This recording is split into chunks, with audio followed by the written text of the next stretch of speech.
In the New Testament, Yeshua the Messiah tells us that we shouldn't call man father or teacher. It's only mentioned one time. Is that enough? Is that a command that we should take to heart? Or is it okay if we call somebody in a religious sense, we say, "Oh, Father, please teach me about what you know in a spiritual way"? No, we know that that's a sin, that we shouldn't call somebody Father, because Yeshua tells us to not do that. He also says you shouldn't say to anybody, Raka, it actually says in some translations, or stupid, worthless, dope, moron, idiot. Any of those insulting terms, we shouldn't say those to another person. And the penalty is quite extreme. You can look for that. That's in Matthew somewhere. I don't remember which chapter or verse, but it says, "Call no man stupid, worthless, idiot, moron." Any of those insulting terms, we shouldn't say that to anybody, not just to people who are other believers, but to anybody. He only says it that one time. Is that enough? Does he have to say it 2 times, 3 times for it to be something that we heed? No. All of us who read the Bible and live by it, we know that one time is enough. It doesn't have to be mentioned a certain number of times for it to be legitimate. One time is enough. And in spite of that, many people are saying that we don't have to leave Babylon, America. And in the Bible, in the whole Bible, Old Testament and New Testament, it says it 7 times. Go check my video. The title is something like "Get out of Babylon, up, up, go, run, flee, save your life," something like that. And the reason that that's the title is those are the actual words in some of those 7 verses that he uses. He says, "Get out, flee, run, up, go," all different verbs. Every possible verb that you could think of in the English language to tell somebody to leave or get out is used. He says it 7 times to get out. And then we just saw in the last 2 videos, that there's going to be utter destruction in the U.S., in Babylon. If you believe the U.S. is Babylon, then you should definitely get out. You're not going to be safe there. Not when the destruction is so complete. What you're saying doesn't match with what the Bible already says. We don't need another revelation or another reinterpretation or another vision when it's already said in the Bible so many times. Now, visions and dreams are good when they agree with what it says in the Bible, but not if they contradict it. Then we have to trust the Bible, not the vision. Otherwise, you'll be led astray down every wrong path. If you start heeding people who have visions and dreams that actually contradict, and at first they might just contradict in a small way, but then it will get bigger and bigger, you have to say, why are you having that vision or that dream? Or is it just a dream that you had? Is it not really a dream that you're receiving from the Father? So it shouldn't contradict what it already says in the Bible, and you only needed to say it one time, not to mention 7 times it says, "Get out of Babylon." It's because our Father loves us. He doesn't want us to be destroyed, and that's why all of those other things happened. That's why we have the story of Noah. And these aren't stories, these are history. They really happened. Noah, Abraham, Lot, Moses, and many others. Imagine if they said, no, that's okay, Father. I'm not really going to build an ark. If Noah said that, I'm just going to build an ark in my heart. I'm going to imagine an ark. Hopefully you'll transport me away, or you'll protect me in my imaginary ark. No, you believe the flood actually happened, right? The world was flooded. Everything was killed. Every animal, every human being.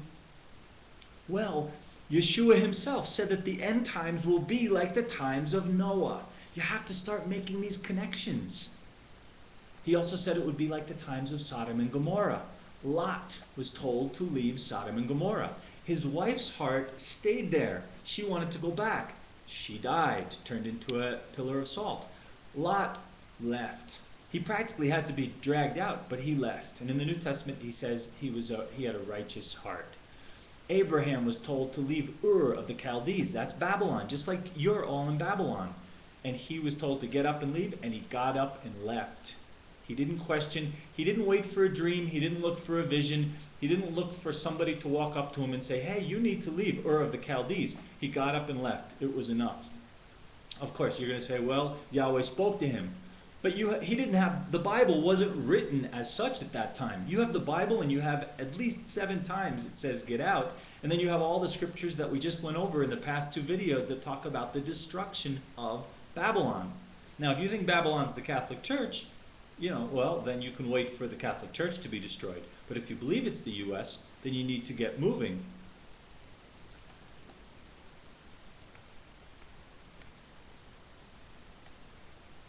Some people are worried that they say, okay, this is fine, but what about older people or people who are physically unable to leave? They can't get up and go out on their own.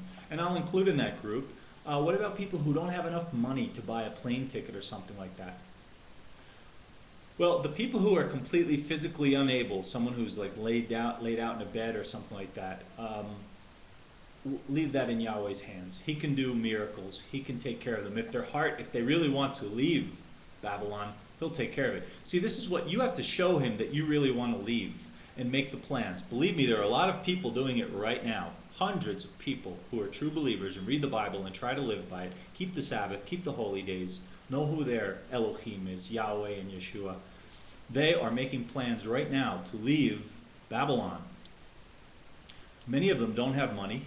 Some of them do. Money is not the limiting factor. I didn't have a lot of money when I left, but I got what I could. I sold what I could at flea markets. We didn't even have really a lot of, back then, we weren't using the internet as much. We didn't have as much information to help us being able to inform ourselves on how to leave. But we did, many of us.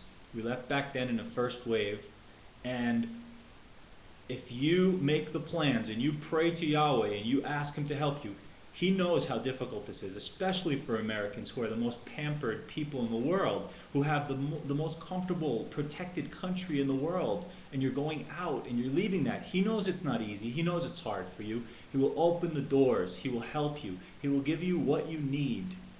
Don't put the blame on limitation of money or physical inabilities. He'll help you to get out. You need to make connections. You need to do all you can do and pray to him, and he'll do the rest, and he'll get you out of there. And then you might ask, where do you go? Watch some of my other videos, and I'll give you there's information on that. But the sky's the limit. But our end goal and our destination is Israel, and there are many promising things on the horizon in Israel for us to go back there. But you might not be able to go there just yet. But just remember that you just have to start taking the steps to get out of there. And you remember what it says in Revelation 18:4, come out of her, my people, so that you don't participate in her sins and you don't receive of her plagues.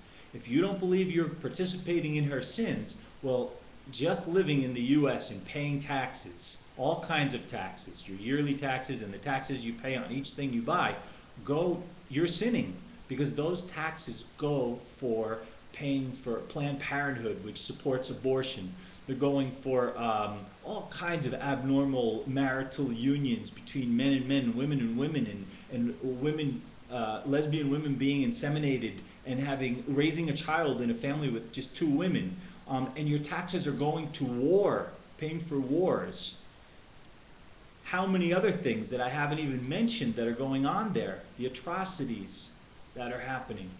And I know that a lot of you want to defend the U.S. because there are so many other terrible countries. Granted, yes, there's no country in this world that's good. That's why the tribulation is coming. That's why Yeshua is coming back to the earth. The whole world is corrupted and vile and disgusting. It's going to all be changed. But he's telling you specifically, and you're some of his people, he's telling you, come out of her, my people.